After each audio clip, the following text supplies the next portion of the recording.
बेचारे छोटे छोटे बच्चे हैं, हम कहाँ जाए लेके। हम मुकदमा दर्ज मामले धारा लगा के छोड़ दिए, सिर्फ मारपीट का। इतना गंभीर हालत में थे। नमस्कार दोस्तों, मैं बता दूं आपको कि पूर्वांचल में लगातार मछुआरों की हत्याएं हो रही है और मछुआरों की हत्या के बाद से बुरी तरीके से उनको पीटा भी जा रहा है। ये घटनाएं लगातार, ये आज की नहीं है, लगातार मैं आपको बता रहा हूं। मेरी खबरें आप देख रहे होंगे तो कहते होंगे कि चंदन निषाद को मछुआरों की हत्या दिखा रहा है, लेकिन नहीं, क्योंकि पूर्वांचल में अगर मछुआरों की आबादी है तो भाई घटना हो रही है। ऐसा नहीं भी नहीं हो रही है, घटनाएं तो सबके साथ भी हो रही है, लेकिन सबसे ज़्यादा घटनाएं हो रही है मछुआरों के साथ हो रही है। आज मैं बता दूं आपको कि 8 दिसंबर को जमीनी रंजिश को लेकर अनिल साहनी को बुरी तरीके से पीटा गया था और उसकी मौत हो गई है। कल अनिल साहनी की मौत हो गई है। वो पीजीआई रेफर था लखनऊ में, जिसकी मौत हो गई। और मौत के बाद उसके परिवार में जब बॉडी पहुंचता है, उसके बाद से कोहराम मच जाता है। माँ रोती है, पूरा परिवार रोता है, पूरा मोहल्ला रोने लग जाता है कि अनिल निषाद अब इस दुनिया में नहीं है। मैं बता दूं, ये अनिल निषाद का ही मामला केवल नहीं बता रहा हूं मैं। अभी परसों मैं बता दूं आपको, अजय साहनी को बुरी तरीके से पीटा गया था। कल प्रेस कॉन्फ्रेंस था उसका। अजय साहनी जो बड़हलगंज का है, उसको बुरी तरीके से पीटा गया, जमीन को लेकर बंधक बनाकर पीटा गया था। और वो मेडिकल कॉलेज में बुरी तरीके से वो हालत उसकी गंभीर हो गई और भर्ती है। वो भी अंतिम समय का सांसें गिन रहा है वो। और मैं क्या बताऊं, मैं झंगा थाना क्षेत्र में बता दूं, झंगा थाना क्षेत्र में भी निषाद को बुरी तरीके से पीटकर उसकी हत्या कर दी जाती है। ये घटनाएं लगातार 10 दिन की मैं बता रहा हूं, 10 दिन में ये सारी घटनाएं हैं, जिसमें लेकर अभी कल शाम को जो है अनिल साहनी की मौत हो जाती है बुरी तरीके से। आखिर जिम्मेदार कौन है? क्यों ऐसी हो रहा है? क्यों आखिर मछुआरों के साथ इतनी घटनाएं हो रही है? उनके साथ बर्बरता तरीके से पीटा जा रहा है, लेकिन किसी के साथ जो है न्याय नहीं हो रहा है। मैं बता दूं, चौरी चौरा थाना क्षेत्र में, चौरी चौरा क्षेत्र में जो घटना हुई थी, कम से कम आज 1 साल से ऊपर हो गया। उसकी माँ और बेटी को बुरी तरीके से बोटियों से काट काट के घर में लहूलुहान कर दिया गया था, लेकिन उसका खुलासा भी नहीं हुआ। आखिर किसके सह पे ये सारे खुलासे नहीं हो रहे हैं? किसके सह पे इनको सह दिया जाता है?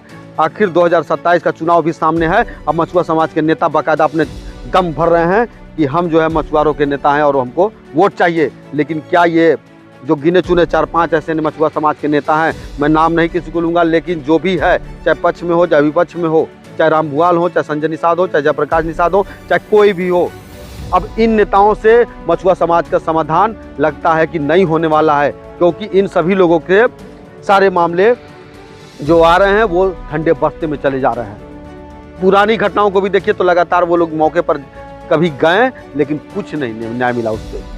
आखिर मछुआ समाज किस पे भरोसा करेगा? इन मछुआरों की जो नीचे तबके के जो मछुआरे हैं, इनकी हत्याएं हो जा रही हैं, इनके खुलेआम बर्बरता तरीके से पीटा जा रहा है। अगर भर्ती हो रहे हैं तो इनकी मौत हो जा रही है।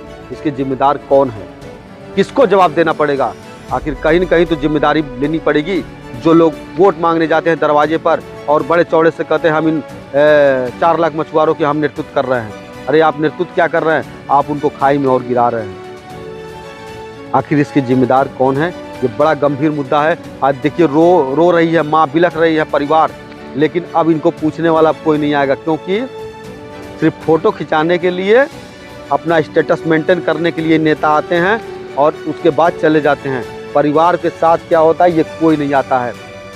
तो मैं यही कहूँगा कि आखिर ये जो घटना हुआ है अनिल निषाद के साथ, जो बर्बरता तरीके से उसको पीटा गया था बुरी तरीके से, और कल उसकी मौत हो गई है, इसे भी जिम्मेदारी लेनी पड़ेगी किसी को। क्योंकि अब समाज जाग चुका है। समाज आगे आकर ये क्वेश्चन करेगा, ये पूछेगा कि आखिर घटनाएं मछुआरों के साथ बढ़ी है तो इसकी जिम्मेदारी कौन लेगा? इनकी सुरक्षा व्यवस्था कौन करेगा?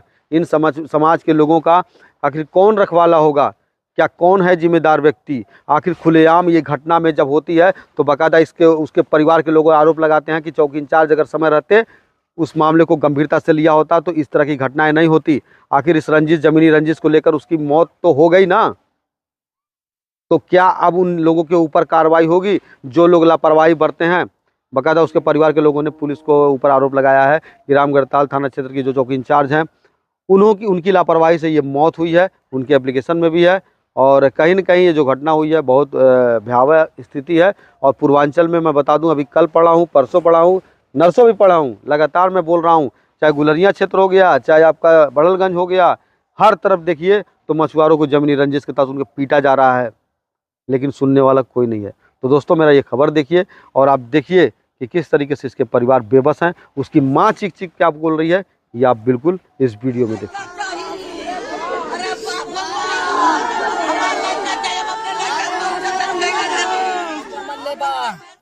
ओकरे बाद रबिया मल्ले बा, धर्मिंदरा मल्ले बा, अतुला मल्ले बा, कुल मिला मल्ले बा, टमके मल्ले रहना, हमारे पतो मल्ले रहना, हमारे लइकन के मल्ले रहना।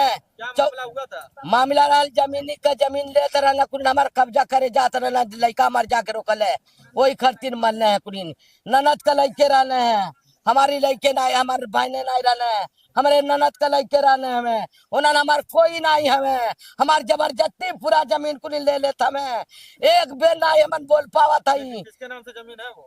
जमीन रहा बुढ़िया के नाम से रहा, बुढ़िया लिख दिया, बुढ़िया लिख दिया बा उन्हन के नाम से।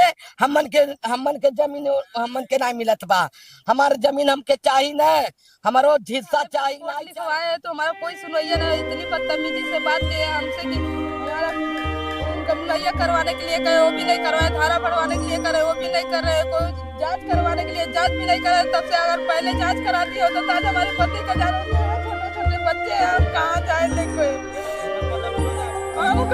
जो मामले धारा लगा के छोड़ दिए, सिर्फ मारपीट का, इतना गहरी गंभीर हालत में थे। अमित, धर्मेंद्र, अतुल, रविशंकर सब लोग मिलकर मारे हैं। ये बुढ़िया की नाती है, बड़े अधिकारी के पास गए आप लोग शिकायत करने की? हाँ गए थे, आया था रिपोर्ट, लेकिन फिर भी कुछ नहीं किए। सब एसपी के साथ गए, दो बार गए थे। क्या मांगा आप? हमारी मांग क्या है? हमारी जान का जान लेके दे दो वापस, या तो मर जाए तीनों। कब से भर्ती थे ये? जब से हमारे तब से हम लेकर दवाई भीख मांग कर दवाई करा रहे हैं, हमारे पास पैसा नहीं है। पूर्वांचल का पहला NBA मान्यता प्राप्त संस्थान KIPM GIDA Gorakhpur quality education और बेस्ट प्लेसमेंट के लिए राष्ट्रीय और अंतर्राष्ट्रीय पुरस्कारों से सम्मानित। Admissions open in BTech, MTech, Polytechnic, D Pharma, B Pharma, M Pharma, BBA, BCA, MBA और MCA. Contact KIPM GIDA Gorakhpur.